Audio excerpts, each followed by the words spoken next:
With the previous circle mode complete, we now begin the speed trials for the drone.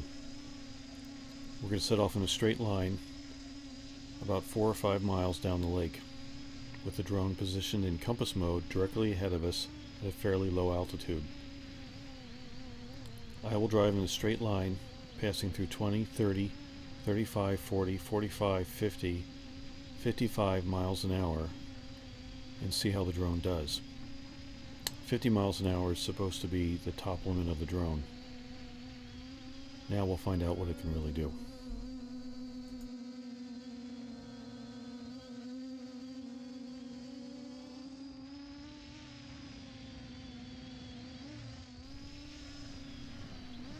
I'll fast forward to where we start to see some of the larger speed numbers.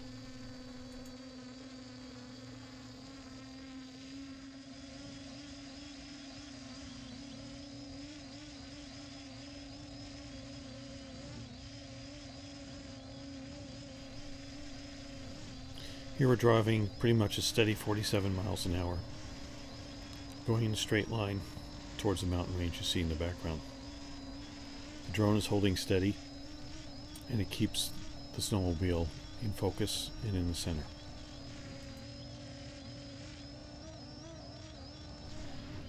We pass through 50 miles an hour, hold, bring it up to 55 miles an hour, hold, and then try 60 miles an hour. If you look at the snowmobile on the right, again that's me. When I sit down, that's 60 miles an hour. There. Now we start to exceed the speed of the drone.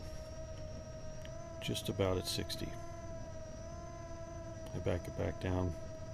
That's probably back down to 50. And then the drone keeps up with us again.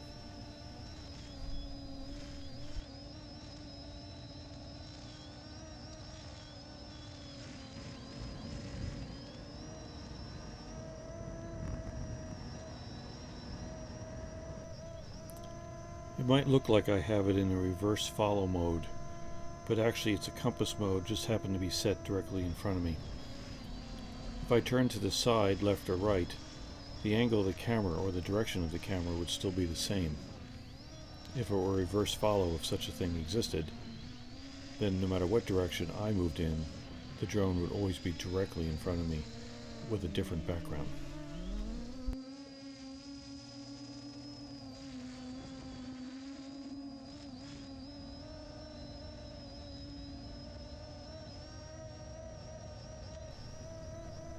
You can see the drone in front of me here. We are now going a steady 60 miles an hour again. The drone is actually keeping up with us this time. I think I'm approaching it very slowly, but it seems to be holding steady at 60, which is 10 miles an hour more than what the drone is supposed to be able to fly. Here's a quick shot of my speedometer.